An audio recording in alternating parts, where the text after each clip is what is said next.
From Square 2, this is What's Wrong with Revenue. I'm Mike Lieberman, CEO at Square 2, and along with my longtime friend Eric Kalis and co-founder at Square 2 and six-time entrepreneur, Eric and I will answer the questions CEOs have every single day: what's wrong with revenue?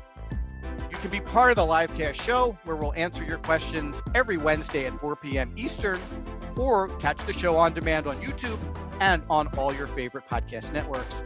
Also, check out all our audio and video content on Square 2 Plus at the square2marketing.com website. Enjoy the show.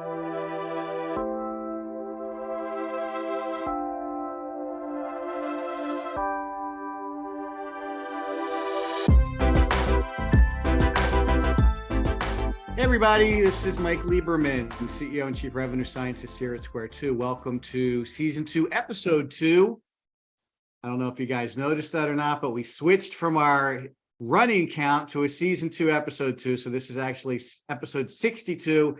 But going forward, we're going to be doing Season 2, Episode 2 of What's Wrong with Revenue. And today we're going to talk about the 4 pillars and the 2 supporting elements of a revenue generation system. So if you caught the show last week, then you know we started to tease this out a little bit, these 6 really important elements to a revenue generation system.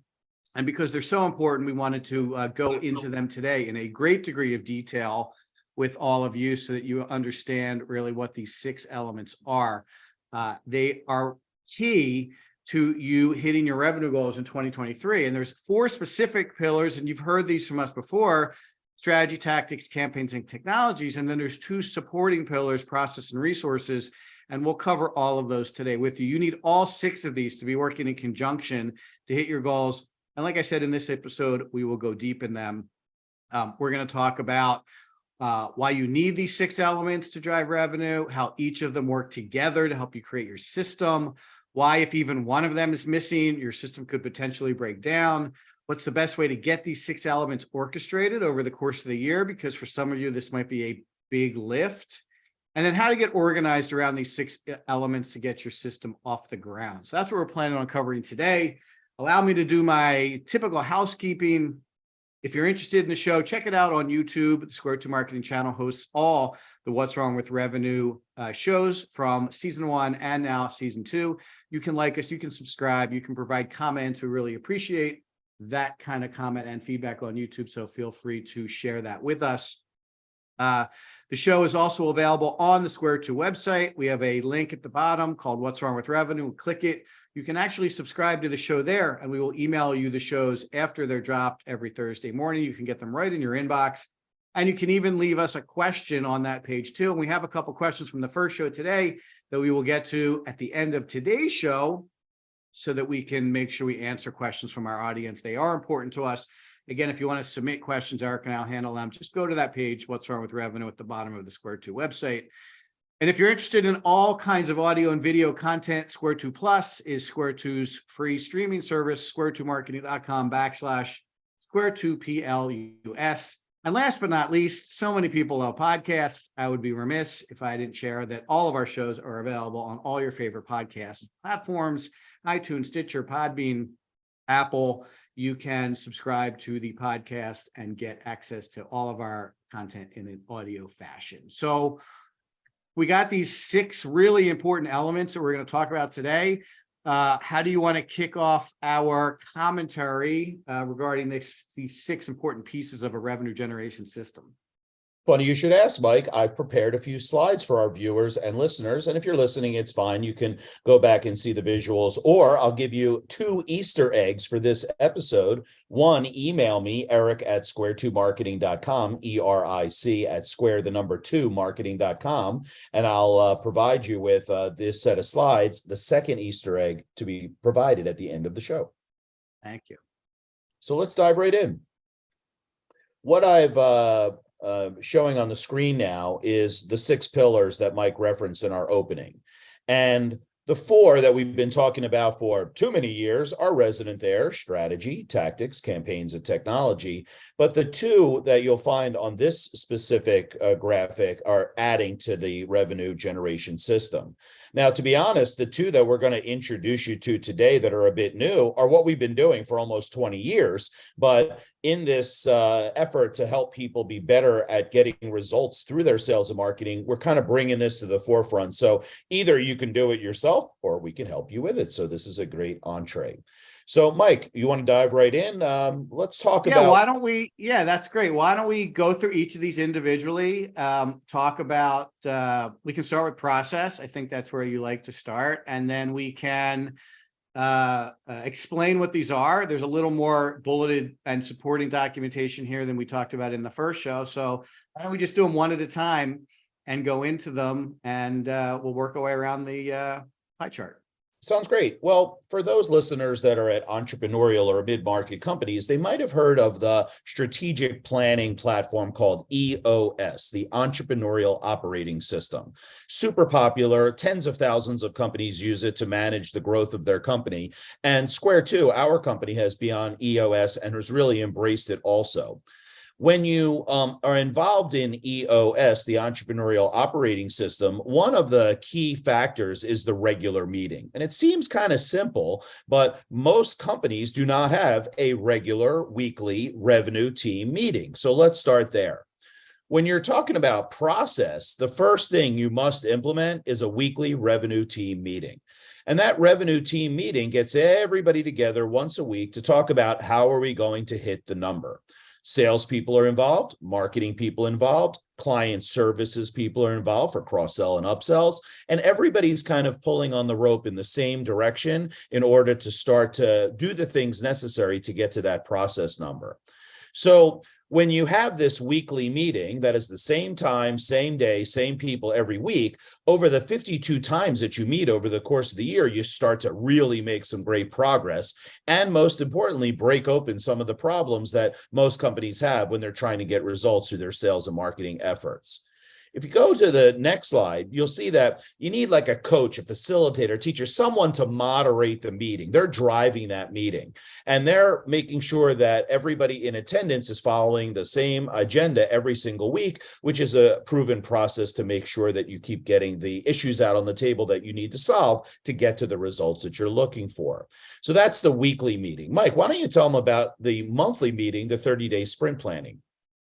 Yeah, it's a really important component of process because there are always so many things that need to get done, and always a limited amount of resources. So what we do in this monthly sprint planning meeting is basically agree, here are the top priorities that need to get done in the month that we're planning for. And typically this planning meeting would be, it's January 13th. We might start looking at February next week and planning for February. So in the current month, you're working on the upcoming month. So here's what we've agreed we're going to do. We have this list of tasks and list of activities and list of things that we're going to accomplish during the upcoming month. And the team is all involved. As Eric said, this is a cross-functional team for everyone that has impact on revenue. They're all agreeing that this is what we can get done in the upcoming month. And they're basically locking it down. This concept of sprint planning is from the agile methodology, which we use to run Square 2, the way we run client engagements. And that's borrowed from the software industry, where they agree to a set of software features, everyone's signs off on it, and then they deliver those features during that sprint.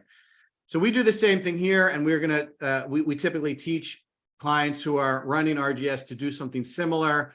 Everyone is in agreement. Everyone knows who's responsible and accountable. Everybody knows what the timing is associated with it. And this keeps everyone focused for the entire month, working on the most important tasks and projects that need to get done in order to move the revenue ball forward. Your conversation about prioritization is very interesting. Mike, how many clients have we had over the past 20 years that have had an unlimited marketing budget? That would be zero. Of course. And because our listeners today also do not have an unlimited marketing budget, that's where you have to horse trade a little bit in the 30-day sprint planning meeting about what could we do? What do we have the resources? What's in the budget? And then really prioritize the 3 or 4 things that you can get done that month that'll really move the needle when it comes to results. The quarterly planning meeting is not so much a revenue team meeting, but it's an alignment meeting, meaning that your company has certain initiatives that they're doing. And every quarter, you should be focused on rocks. And rocks are just the word that we use for the initiatives that we want to accomplish over a 13-week or 1-quarter sprint. We want to use that quarterly planning meeting to understand what's coming up in the company so that the sales and marketing efforts can go to support that. Quick example, we have a client that owns multiple therapy centers, and they said, well, we just signed a lease to open up a new therapy center on June 1st. Great. Thanks for letting us know about the company initiative. Now the revenue team can work to make sure that's a smashing success at the grand opening. So that's how you want to align your strategic initiatives for the entire company with what the revenue team is working on. And then finally, you got to mix in a little software. We like the package called 90.io. It's basically a framework to keep all of this organized and run the meeting. The essence of the RGS system is to have that weekly revenue team meeting. And if you're thinking to yourself, oh no, these guys are telling me to have another meeting, let me tell you, give it a try, bring everybody together for 90 minutes on a set agenda, on a set day, at a set time, and you will start to really make some progress in getting things done necessary to drive revenue. You have the same day, same time, same agenda. And here on this deck, if you requested from me at eric@square2marketing.com, there's even a little link to a video that'll show you how to compartmentalize all these things that come up over the course of the week that you can put into their own little buckets and compartmentalize. Real quick, the meeting has a very, very specific agenda. You segue in the first 5 minutes, a little good news so we get our mindset about what's going on. We review our scorecard, and if anything is below par or out of whack, we drop it down into an issue and talk about it later, as you'll see. We look at the goals that we have for the quarter, make sure that we're on target. If anything's not on target, drop it down into an issue. We look at the opportunity to review. So the sales team has an opportunity to get help from people on the team that might need to close a deal or move something forward. We look at our to-do list. To-do lists are typically simple tasks that everybody agrees to complete over the course of the week. I'll do this, you do that, and I'll meet you next week at the meeting. And then the meat of the meeting, as you can see, is a full 60 out of the 90 minutes, is called IDS. Identify, discuss, and solve. Mike, we're just not getting the results on our Google campaign. Let's talk about that. And over 10 or 20 minutes, we're coming up with ideas how we can improve it. Let's change the piece of content. Let's focus on a different target market. Let's increase or decrease our budget and play around with those things. And those ideas set our to-dos for the next week. Finally, you conclude the meeting and give it a rating. The whole goal is to have a 10 out of 10 meeting that everybody feels was super productive, and that rating gives us a little bit of a data source to see how we're doing.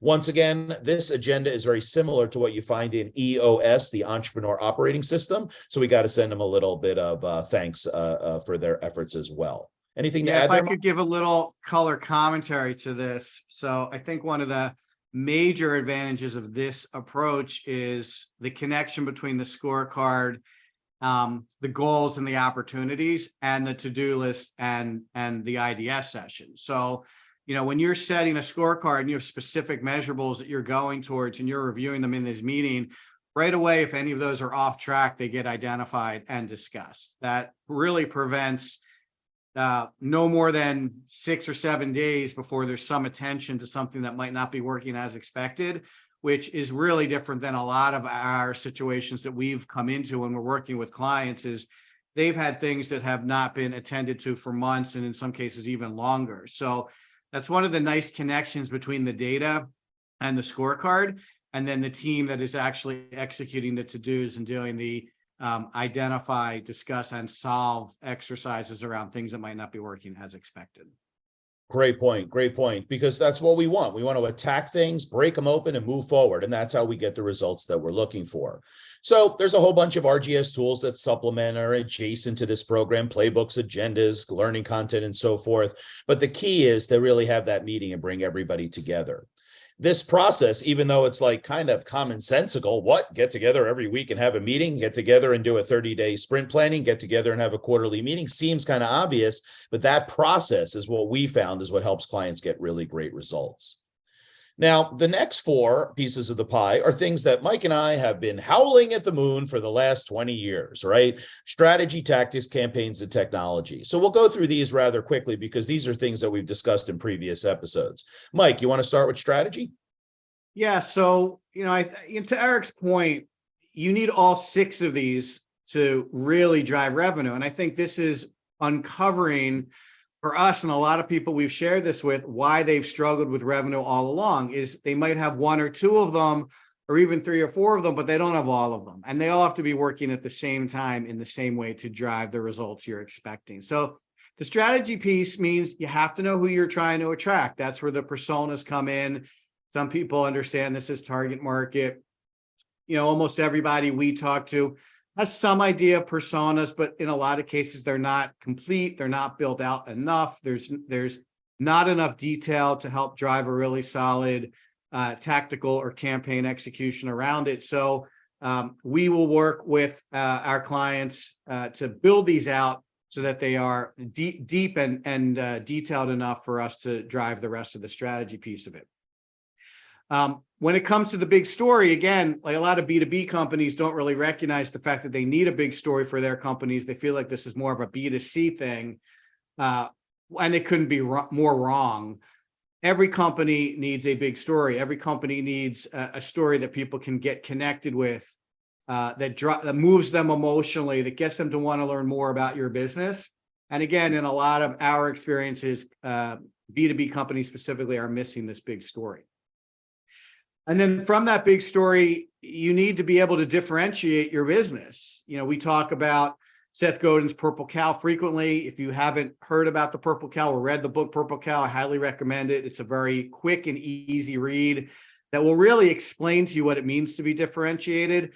Eric and I sometimes, tease some of our clients about what they think differentiation is. When we ask them, they tell them their people are great. They've been around for 50 years. They have, more trucks than the other company, and that's not differentiation. So, we typically use Seth's word of what makes you remarkable, and being remarkable means nobody else in your industry can say anything close to that. So again, you really have to put some pen to paper and some energy behind what really does make your business a purple cow, and then use that in the following sections that we're going to talk about a little bit. And then finally, this is really the newest component that we've added to the strategy piece of it. It's the buyer's journey. People don't buy like they used to. You can't simply, throw a salesperson against a prospect and expect that prospect to buy when they don't really want to talk to a salesperson until they're, 80% into their own buyer journey. So you have to understand your prospect's buyer journey. You have to map it out. You have to be able to apply the tactics and the campaigns and even the technology to the specific stages of the buyer journey. Now, without the buyer journey, today it's kind of like trying to get to your destination without a GPS. I don't even know where I would go to get a map, but if I had a map, there's a very good chance the map's out of date. There's a very good chance I can't drive and look at the map at the same time. Even with a map, I'm probably going to get lost at least once or twice. But you all know that GPS, you plug it in, you listen to it, you get where you need to be, highly efficient, almost enjoyable to use a GPS to get somewhere. And using a buyer's journey map is exactly like a GPS from a revenue perspective.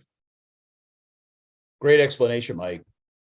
So now that you have your great story and you know who you're going to tell it to, now we need some tactics to deliver that story.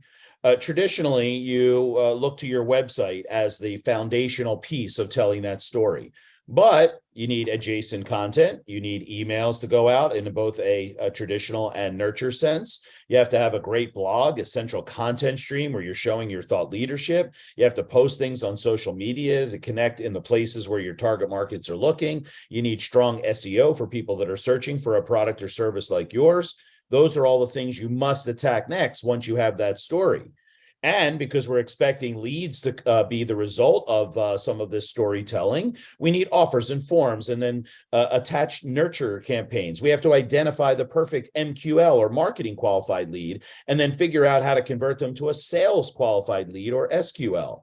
And then those sales opportunities, they need their own experience as you interact with the target market so that they are considering you the obvious choice to do business with. They sign their name on the dotted line and you have a new client.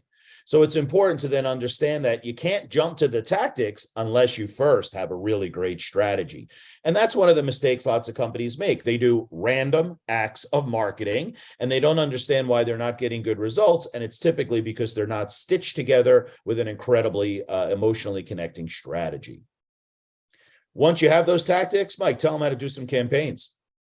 Yeah. So the tactics are one thing, but really those tactics need to be sewn together into a highly orchestrated, one-to-one personalized campaign.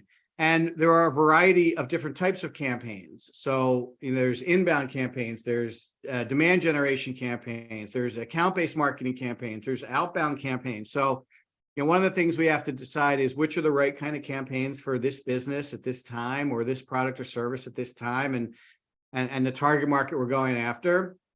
And then they really have to be designed to do exactly what we talked about. How do we get this big story? How do we get this message out to these particular people using this set of tactics in a way that it connects with them and drives them to take action? So again, you can't just run a single email and consider it a campaign.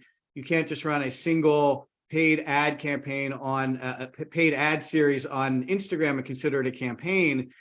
People need to be touched in a variety of places at a variety of times with the same message and the same story and a series of offers that move them through their own buyer journey. It's a really complex exercise in designing this campaign.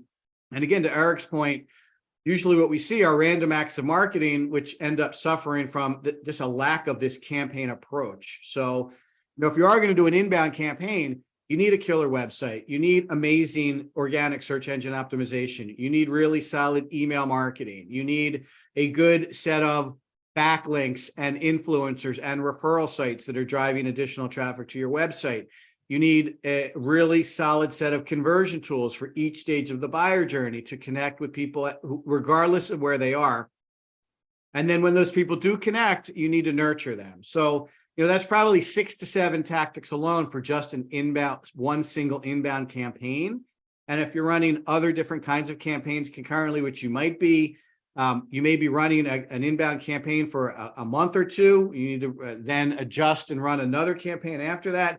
You can see how challenging it might be if you've never thought about your marketing like this, or you don't have the right people to run your marketing like this and run your campaigns like this. But it's really how you have to go in 2023. Well done. So the fourth of the traditional pillars is technology. Mike, you're doing such a good job. Roll on with that HubSpot conversation. Yeah, I'm happy to do that. I just have to take care of my partner, Baxter Lieberman, who is obsessed with the FedEx guy. So well, we're battening down the hatches here, which will tamp him down for a minute, and I can talk about technology. So like I said, it's so complex what we're trying to accomplish now that without technology, you just are not going to be able to do it. It's too many moving parts. Yeah. How distracting is that? It's you can barely hear it. It's look, the moving parts is actually the thing. There's so many things you have to accomplish in a revenue generation system like this. If you don't have a technology backbone, then what you need to do is hire a lot of people, and they're super expensive and you have to manage them. With software now, specifically HubSpot, you can use that to scale and automate a lot of things so that not only do you have a smooth running system, but you can really drive down the expense as you scale. Once you've cracked the code on a campaign that's working, then it's just a matter of scaling it, right? How do we throw a little gasoline on the fire and really make this thing blaze? Well, we don't want to hire more people to go one-to-one for each prospect. We do want to use some of our digital tools through a tool like HubSpot. And then also you need some adjacent and supporting technologies also, right? If you're the kind of company that has an 800 number that people call, let's capture that in the HubSpot software. So a tool like CallRail has to be installed, and then that'll integrate with HubSpot. So now you have all this once again with a technology basis and not a human basis. The other thing I would say about technology is when you're putting together, for example, a nurture campaign, you can design it so that the prospects hear exactly the way you want your story told and not depend on a bunch of salespeople that if you took 10 of them and you put each one in a different room, they probably each have a slightly different story. And that's where really, really controlling how the voice and tone of everything that you want comes through exactly the way you want it. So technology is a big thing. We're obviously a huge fan of the HubSpot technology. Yeah, just to add on to that, we're talking about strategy, tactics, campaigns. We're talking about a process that really centers people around making progress every single week. And there's an element of execution to it I don't think gets a lot of light, and that is ongoing optimization. For instance, you have a landing page and you get data on it for the first time about how it's doing. You're going to want to make some adjustments to it. You don't want to simply say to your web guy, hey, I need you to make this small change to my landing page. When am I going to be able to get that? And she says to you, well, next Tuesday, because they're involved in 3 other major projects for the company. Like, that's not going to work. And technology allows you to step in and make those small changes on your own today and see the performance improvements tomorrow and be able to report to the team at your regular revenue team meeting, what changes you made and what improvements you saw, so that everybody starts to learn what optimization adjustments need to be made, and they can be made quickly. Tools like HubSpot allow you to change your website, change your emails, change the offers you're providing, change the way sales is responding to opportunities, the way you're scoring opportunities and prioritizing them for the sales team. The way your customer service people are dealing with questions that customers have and what kind of additional services are getting presented to those customers. All those things can be optimized in a very short amount of time if you have the right technology backbone behind it. So if you just think about a few of those things that I rattled off the top of my head and multiply them over all the things that are impacting revenue over the course of the year, you should be able to see that the technology piece of this is just as important as all the other 6 pieces. And again, when we see companies struggling, it's because they don't have the technology tools that they need to make some of the adjustments that we just talked about. Great point, Mike.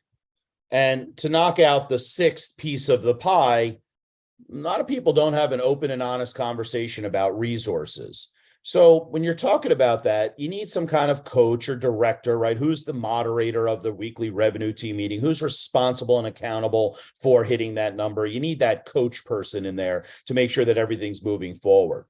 But then all companies have 3 options on how to skin this cat.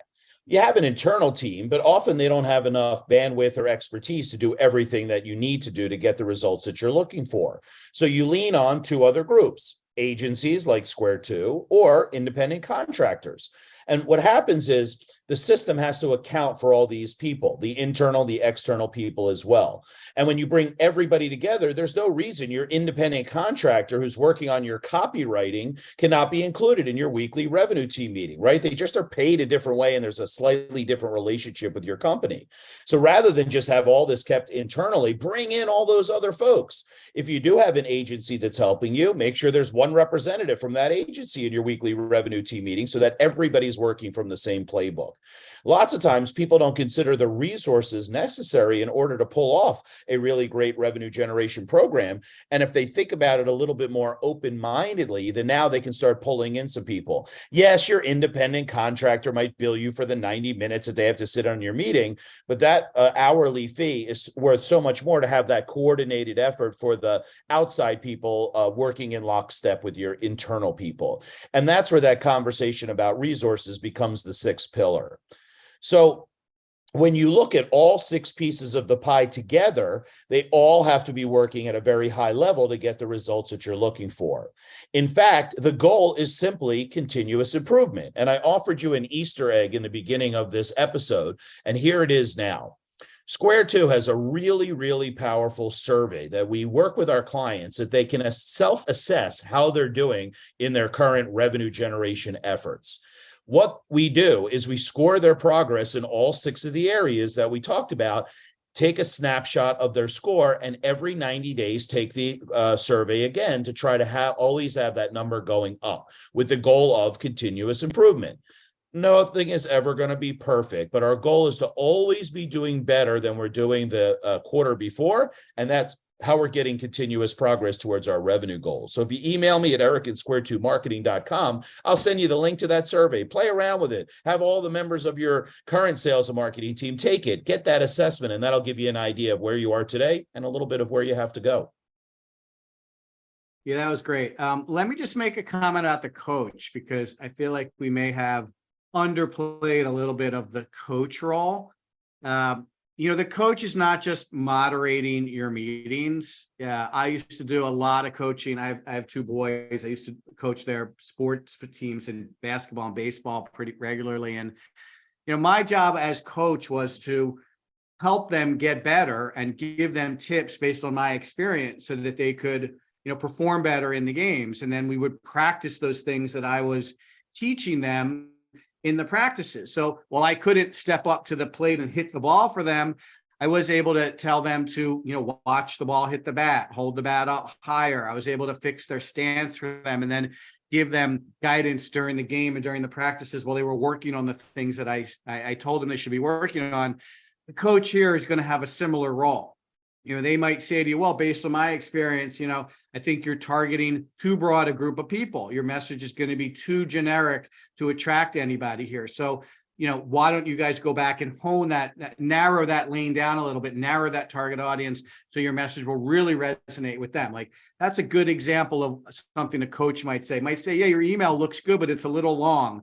In my experience, people only spend, 10 to 15 seconds reading an email. So we really want to get them to click on the link in the email, not read a really long email all the way to the bottom. So, along the way, the coach is going to be sharing a lot of experiences that they've had helping other companies grow their revenue in all three areas: marketing, sales, and customer service. So you're getting someone who has a lot of experience with a lot of different businesses doing the kinds of things that you're trying to accomplish, which I think also provides a nice overlay of education and insights that'll help you get to your goals quicker than if you're trying to figure this out on your own.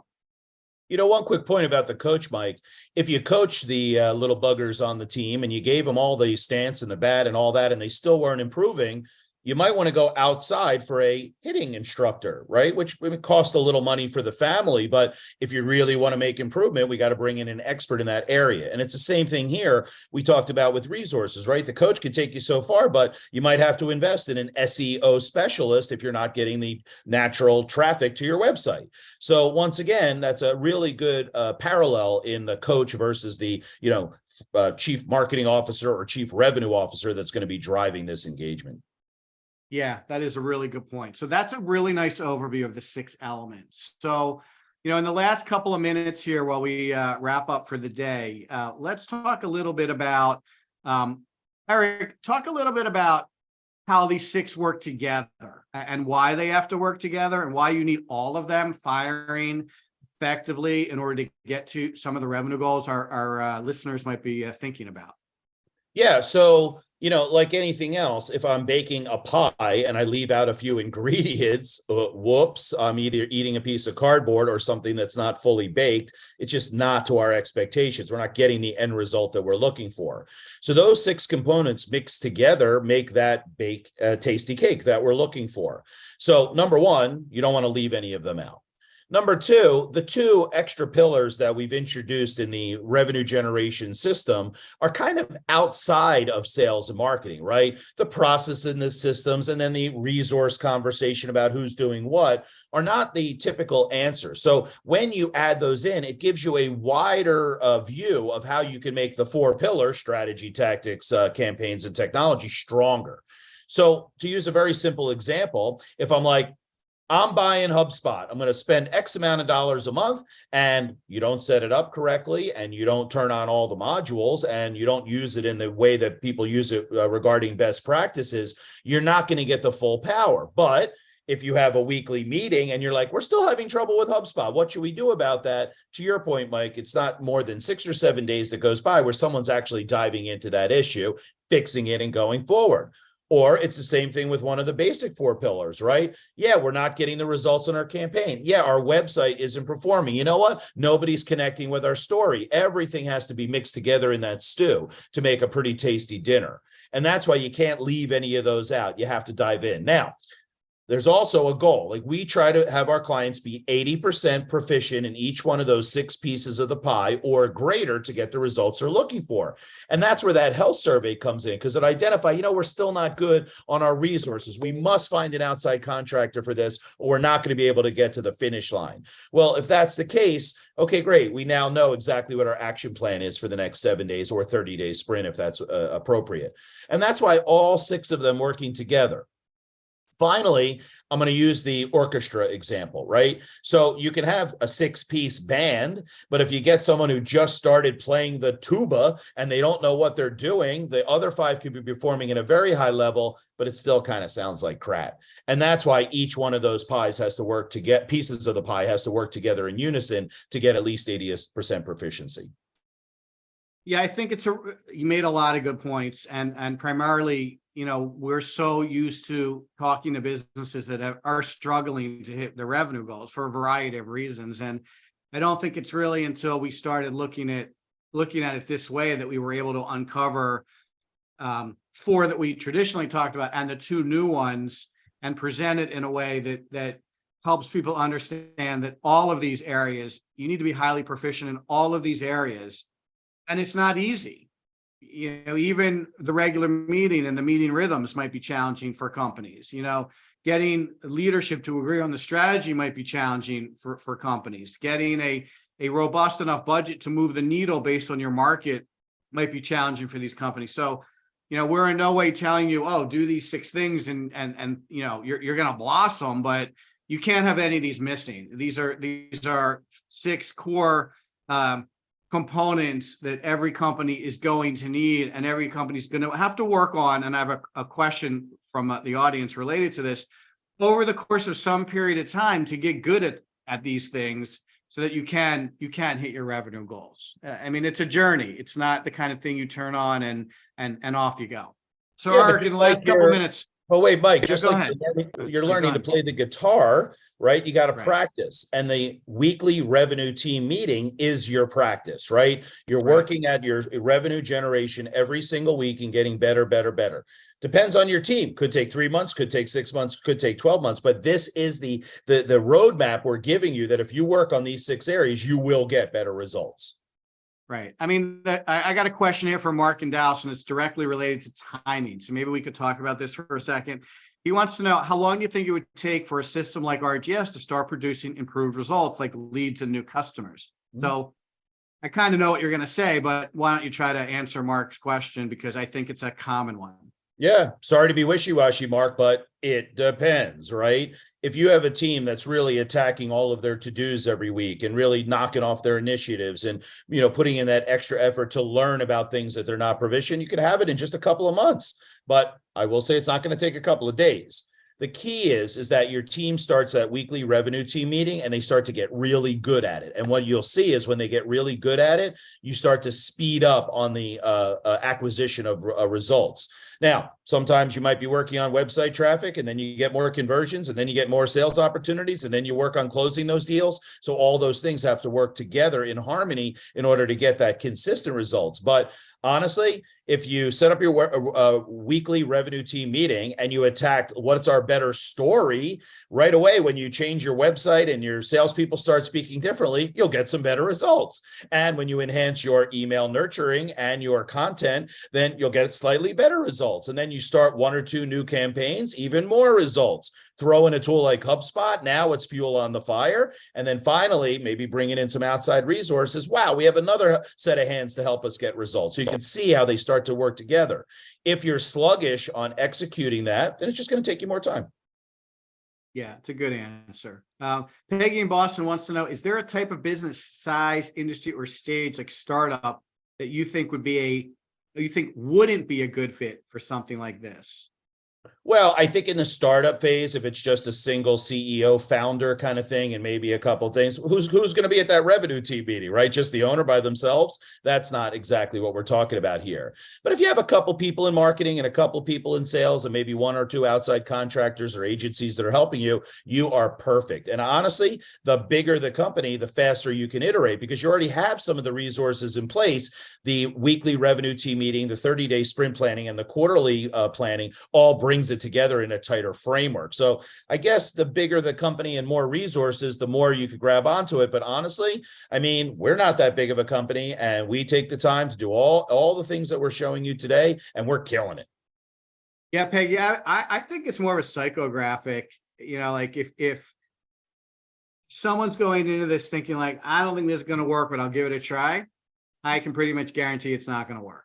I think if someone's like, yeah, I don't really believe in this marketing thing, but let's do that. Like the attitude's not there. You have to be in it to win it. You have to look at it like a marathon. This is a long-term solution to problems that the company has been trying to address for years and years and years in many cases. So take an equally prioritized and important approach to it, and I think you'll generally have success. If you're gonna go into it with a bad attitude or think this is something you do for a couple of months and then stop, I can pretty much tell you right now, don't even start. You'd be better off just doing what you've been doing.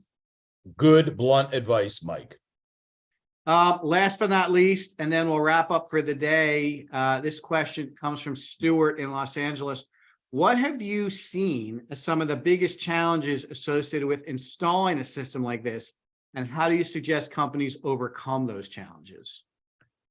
Well, I'll start by saying buy-in is one of the biggest challenges they have, right? Hey, we've been doing sales and marketing this way for years. Now we're going to change everything, have these additional meetings. The team has to be able to buy in. I remember way back when we implemented EOS, we have a pretty open-minded team, and they were like, oh, you're telling us this is a way that we could be more efficient, better, work better as a team? They bought in right away, and that was part of our success. Not all cultures of companies behave that way. So buy-in is one of the biggest things. The other one is a long-term view, right? We don't start playing the guitar and then the next week we're expecting that we're going to be jamming with the band, right? We have to actually practice at it and try new things and stretch ourselves a little bit. And I think that's another factor. So to your point, what you said earlier, Mike, psychographically is probably more important than the blocking and tackling. Yeah, I agree. Great answer. Thanks. So let's wrap up. Appreciate everybody joining us for season 2, episode 2 next week. And again, I think this is very important to really understand these 6 pillars. We're going to focus just on process. And in fact, we have a show for each of these pillars so that we can really go deep with everybody so they can really understand, all the nuances of what you have to do to get these 6 pieces firing in a really well and organized manner. So that's what season 2, episode 3 is going to be. It's all about the process. Thanks everybody for joining. Just to remind everybody, you can check out the show on YouTube. The Square 2 Marketing channel has all of the What's Wrong with Revenue channels from season 1 and all the new episodes for season 2. Check it out there, like it, subscribe to it, and leave us your comments. Really appreciate it. Don't forget Eric's Easter egg too. If you email him at eric@square2marketing.com, he will connect you with your 6-minute health survey, and you'll get a really good idea of how your company is doing in these 6 areas. And then obviously we're available to talk to you about those results and help you do better in all 6 areas. If you're into podcasts, don't forget to check out the show on all your favorite podcast platforms. It'll be posted on Thursday. We post all new shows every Thursday morning. Just like the streaming services drop their shows on a particular day, we drop our shows on Thursday morning. Speaking of streaming services, go check out Square 2 Plus at square2marketing.com/Square2PLUS, where we have a free streaming service for all types of audio and video content for CMOs, CEOs, CROs, and anybody interested in HubSpot or just driving revenue. If you want to submit some questions like the ones we handled today, you can go to What's Wrong with Revenue. It's a link at the bottom of the Square 2 Marketing website. Click it. You can subscribe to the show. We'll email you the show on Thursdays, and you can submit questions like Mark and Peggy and Stuart did today. And finally, I think that's it, Eric. Thanks very much. Really appreciate it. And we'll catch all you guys next episode. Thank you. Have a good one.